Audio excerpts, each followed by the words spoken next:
Hello friends.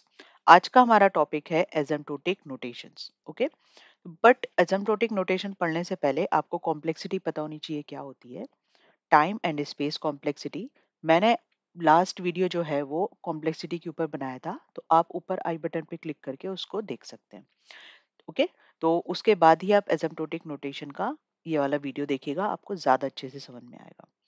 Now अब हम start करते हैं एसिम्प्टोटिक नोटेशन। एसिम्प्टोटिक नोटेशन क्या होता है? Actually it is a mathematical tool. This is consider as an mathematical tool to represent, किसको रिप्रेजेंट करने के काम में आता है ये? To represent complexity of an algorithm. तो किसी भी एल्गोरिथम की कॉम्प्लेक्सिटी को रिप्रेजेंट करने की टूल को, मैथमेटिकल टूल को बोलते हैं एसिम्प्टोटिक नोटेशंस। चाहे वो कॉम्प्लेक्सिटी आपकी टाइम कॉम्प्लेक्सिटी हो या फिर वो कॉम्प्लेक्सिटी आपकी स्पेस कॉम्प्लेक्सिटी हो। ओके, तो in simple words this is consider as an mathematical tool to represent the complexity of an algorithm. Okay, हमको मालूम है कि एल्गोरिथम, जो भी एल्गोरिथम होती है वो दो टाइप की होती है। The first type is iterative algorithm और रिकर्सिव एल्गोरिथम। इटरेटिव एल्गोरिथम्स क्या होती है? When inside any function we have a different function, this is considered as an iterative algorithm.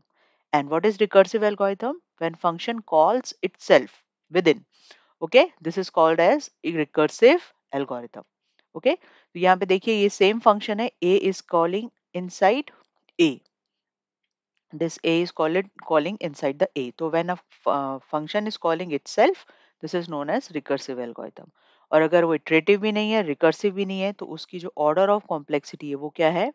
That will consider as an order of n, order of 1. Okay, so it will consider as an order of 1.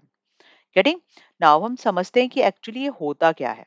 इसको मैं एक बहुत simple से आपको example से समझाऊंगी। आपको left side बिल्कुल भी नहीं देखना है अभी, बट जो मैं कह रही हूँ, जो एग्जांपल मैं कह रही हूँ, प्लीज ट्राई टू अंडरस्टैंड। ध्यान से सुनिए। नाउ मेरे पास एक टास्क है, I want to prepare a cup of tea. Okay, एक कप चाय बनाना है हमको। तो उस चाय को बनाने के लिए सपोज मैंने मैक्सिमम टाइम दे दिया है कि भाई 5 मिनट आपके पास मैक्सिमम टाइम है to prepare a cup of tea. Okay, और ये जो काम है ये मैंने 5 लोगों को दिया है। आई हैव 5 पर्सन, तो मैंने इन 5 लोगों को ये काम दिया हुआ है। Okay, so this is my algorithm 1, this is my algorithm 2, algorithm 3, algorithm 4, and algorithm 5, or you can consider a person. Now, this first person or first algorithm take suppose less than or equal to 5 minutes. Okay, 5 minute से कम में या 5 minute exactly में ये एक cup चाय बना लेता है। सेकेंड पर्सन जो है उसको टाइम लगता है 5 मिनट से ज्यादा हमेशा, या फिर एग्जैक्टली 5 मिनट। ओके, तो सेकंड जो पर्सन है उसको 5 मिनट से ज्यादा लगता है या फिर एग्जैक्टली 5 मिनट्स लगता है। जो थर्ड पर्सन है उसका केस थोड़ा सा डिफरेंट है। उसको या तो सेम एग्जैक्टली यही टाइम लगता है, 5 मिनट में बना के ले आता है, या फिर 5 मिनट से कम टाइम में भी बना सकता है, या 5 मिनट से ज्यादा टाइम में भी बना सकता है। ओके, तो उसके पास तीनों केसेस हैं। Fourth person is exactly taking less than time, strictly taking less than time to prepare a cup of tea. And this fifth person is taking strictly greater than time, okay, greater than 5 minutes to prepare a cup of tea. तो ये हो गए हमारे पांचों algorithm की complexity निकालने के तरीके। अब हम इसको कंप्यूटर वर्ल्ड में जो हमारी एसिम्प्टोटिक नोटेशन है उससे समझने की कोशिश करते हैं। उसी को मैंने मैथमेटिकल टर्म में, ये जो हमने यहाँ पढ़ा है, इसी को हमने मैथमेटिकल टर्म में यहाँ पे लिखा है। दैट्स इट, आपको सिर्फ ये इतना चीज ध्यान में रखना है। पहला जो एल्गोरिदम थी उसको एग्जीक्यूट होने में जो भी गिवन टाइम था उससे कैसा कम या फिर एग्जैक्टली उतना ही टाइम लग रहा है, तो इसको कंसिडर करेंगे हम big O notation. This is my algorithm 2 जो हमारा सेकंड पर्सन था, जिसको ज्यादा टाइम लगता है या फिर उतना ही टाइम लगता है। Algorithm 3, this is the 3 cases are here. Okay, कम टाइम भी लग सकता है, एग्जैक्टली टाइम भी लग सकता है, और ग्रेटर टाइम भी लग सकता है। Here this is my algorithm 4 which is taking strictly less than the given time. Algorithm 5, my person 5, which is taking strictly greater than the given time. Okay, now this is a simplest way to understand the asymptotic notation. अब ये actually हम इसको अपने computer world में इसको किस तरीके से यूज करते हैं कॉम्प्लेक्सिटी निकालने के लिए, तो उसके लिए हमें थोड़ी सी पहले थ्योरी पढ़नी पड़ेगी. Okay, to represent those mathematical terms in a form of formulas और द नोटेशंस. तो here I have 5 types of, हमने अभी 5 टाइप के पढ़े, but basically they are in 3 types. जो स्ट्रिक्टली वाली केसेस हैं those consider inside this one. Okay, so what is asymptotic notation? जैसे मैंने आपको कहा, to calculate the running time of the algorithm by using some mathematical tool, that is considered as an asymptotic notation. Okay, now before studies this asymptotic notation, एक बार हम ये और देख लेते हैं what this is. This is the order of the complexity. Okay, the notations. If अगर उसका running time कोई constant है तो उसका running time 1 रहेगा. उसके बाद हमारा log n is considered as n, then any term related to the linear, n log n, then quadratic, cubic, polynomial, or exponential is the worst case. This is my best case and this is my worst case, and in between this will consider as an average cases. Okay, it depends on the algorithm also. तो हम ये सब कुछ हमारे algorithms की complexity को calculate करने में use लेके आएंगे. Okay, now we'll start with this again. पहला केस जो मैंने आपको अभी बताया उसको बोलते हैं बिग ओ नोटेशन. ओके, और you can say upper bound notation also. It always calculate the worst case time of complexity. Okay, now see here, this is a mathematical formula which is given in many books over internet. What this two functions is, this function is कि आपको कितना time लग रहा है करने में, आपकी algorithm को एग्जीक्यूट होने में कितना टाइम लग रहा है, and this one is the maximum time, GN. अगर हम हमारा वही कप ऑफ टी वाला एग्जांपल से समझें, तो ये जो 5 मिनट है वो हमारे G ऑफ N है यहाँ पे, और जो F ऑफ N है ये वो टाइम है जो आपको लग रहा है वो कप ऑफ टी को कुक करने में. अंडरस्टूड? एंड दिस विल, हमने क्या देखा था कि वो लेस देन टाइम भी लग सकता है, 5 मिनट से कम टाइम भी लग सकता है, और 5 मिनट से इक्वल टू टाइम भी लग सकता है, आपको एग्जैक्टली टाइम भी लग सकता है. Okay, this is the graph. This G of n and F of n will come together also in some cases. Okay, so this is called as big O notation.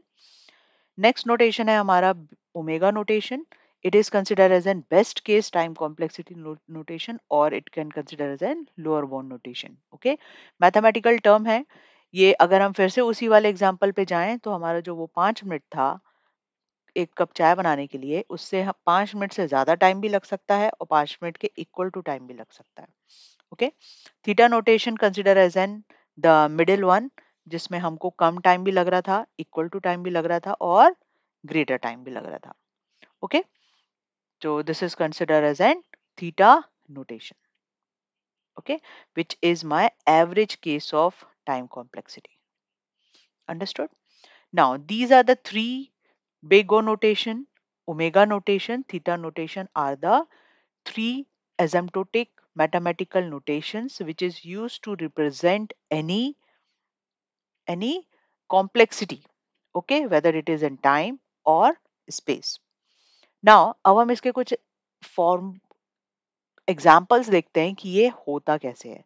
Now I am taking this thing for iterative programs first. Okay, iterative program में हम ये देखेंगे कि भाई complexity को calculate कैसे किया जाता है. I am talking about the time complexity right now. Okay, हम अभी स्पेस कॉम्प्लेक्सिटी की बात ही नहीं कर रहे हैं. टाइम कॉम्प्लेक्सिटी में हमको क्या क्या चीजों की जरूरत, क्या क्या चीजों से हमारा जो था वो कैलकुलेट होता था, कि हमारे पास वेरिएबल्स कितने हैं. Okay, now see here, which one is the maximum here? N log n cube n square log 2n या फिर n cube log 2n. So this going to be the maximum. So हम इसको जो भी, अगर इसको हमको सॉल्व करने की अभी जरूरत ही नहीं है. यहाँ पे हमको मैक्सिमम दिख रहा है कि कौन कितना कितनी तब तक चल सकती है ये एल्गोरिथम जो है. छोटा सा जो ये फंक्शन है वो कब तक चलेगा, n क्यूब log 2n तक ही एग्जीक्यूट होगा. So this going to be my maximum time complexity, क्योंकि हमेशा हम वर्स्ट केस कंसिडर करते हैं. यहाँ पे highest power is your 4n, तो you will consider big O. Big O is giving you the worst case complexity. Remember, highest worst case, big O is considered as n. So big O 4 to the power n is the maximum time taken to execute this particular function.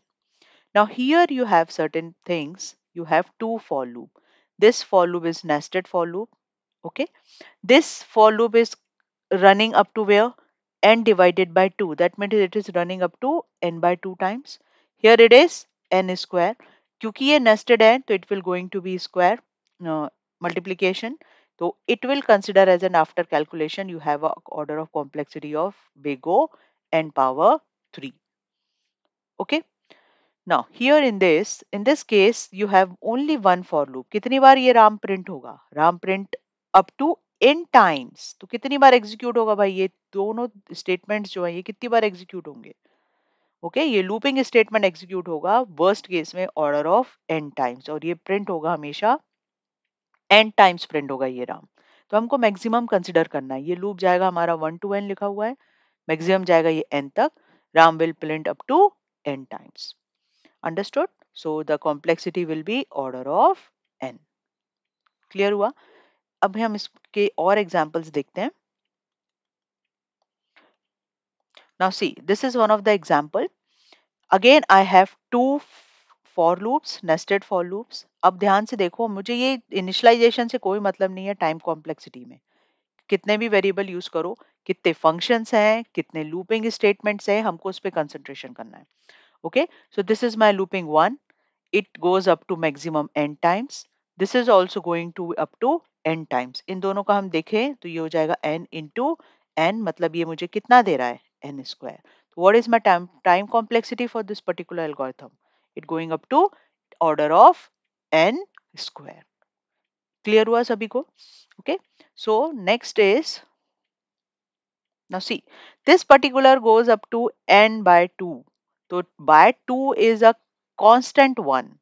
Okay actually इसकी जो time complexity आएगी वो और आएगी order of n bye 2. But ये n bye 2 कुछ नहीं होता है, ये आपका कांस्टेंट है. तो हम इसको कंसिडर करेंगे order of n times only. Okay, so this is one of the example. आप इनको नोट डाउन कर सकते हैं, अपने नोट्स बना सकते हैं एंड उसको फिर बार बार पढ़ सकते हैं. Now this is a simplest one more for loop. कहाँ तक जा रहा है ये for loop? This is I into two है. ये आई इंटू टू है, मतलब आई इंटू टू हो रहा है, हर बार 2 बार बढ़ रहा है. ओके, तो when your I is 1, your I का वैल्यू कितनी बार इंक्रीमेंट होगा? 2 times. When it's 2, that's order of 2 की power 1, 2 and so on. Okay, now ये कहाँ तक चला जाएगा? ऐसे 2 की पावर k तक. तो अगर हम देखें कि 2 की पावर k जो है वो इक्वल्स टू क्या आ रही है? n. तो जब मुझे k की वैल्यू निकालनी पड़ेगी, क्योंकि मुझे तो कॉम्प्लेक्सिटी ऑर्डर ऑफ n के टर्म में चाहिए ना. k तो क्या है? k मेरे लिए nothing. I want the complexity in term of n. तो जब हम निकालेंगे k का वैल्यू तो ये हो जाएगा log बेस टू n. तो मतलब ये निकल आई हमारी क्या? Complexity. So this is my worst case complexity order of log 2 n. Okay, तो ये फॉर लूप कितनी बार रन हो रहा है, इसका एग्जीक्यूशन कब तक होगा, वो होती है हमारी time complexity. Clear? Will consider one more example, फिर कुछ questions I will give you. Now see, this is goes up to n by 2 times. This is again goes up to n by 2 times, and this one goes up to log 2 n. क्यों log 2 n? क्योंकि अब भी हमने देखा है last example में, ये वाले एग्जाम्पल में अभी हमने देखा है कि इन दिस केस ये कितनी बार रन होता है? log 2 n टाइम रन होता है. ओके, तो हम इसको डायरेक्टली लिख लेते हैं यहाँ पे. This will come to log 2 n time because they are nested ones. तो ये मल्टीप्लीकेशन में चले जाएंगे. ओके, फर्स्ट लूप के लिए ये, सेकेंड लूप के लिए ये, और थर्ड वाले फॉर लूप के लिए ये. Okay, so this is n square by 4 log 2n. 4 is nothing, it's a constant, so we'll consider n square log 2n. This is the worst complexity. ये सबसे ज्यादा कॉम्प्लेक्सिटी हमको अभी तक इन एग्जांपल्स में मिली है. Okay, now just note down some questions for your practice. This is a simplest two for loop statements जो n times चल रहे हैं, ये भी n times चल रहा है. तो आपको पता होना चाहिए कि अब हम इसकी टाइम कॉम्प्लेक्सिटी को कैसे कैलकुलेट करेंगे. Okay, just note it down fast. After this you can note down this one also. ये n टाइम जा रहा है बट ये i टाइम जा रहा है. Remember this thing. Okay, they are nested but ये किस तरीके से होगा, आपको इसकी टाइम कॉम्प्लेक्सिटी कैलकुलेट करके मुझे कमेंट सेक्शन में बताना है कि इन तीनों एल्गोरिथम्स की टाइम कॉम्प्लेक्सिटी क्या आ रही है। ओके, तो you have to note it down these things and just comment me below कि इनकी टाइम कॉम्प्लेक्सिटी आपकी क्या निकल के आई। आई होप आपको टाइम कॉम्प्लेक्सिटी समझ में आया होगा। I will share more videos on this particular topic. This is the simplest topic, but ये आपको काफी यूज में आएगा। Okay, so I hope you like my videos. So kindly please share with your friends and subscribe my channel for getting the notification of more videos. Thank you.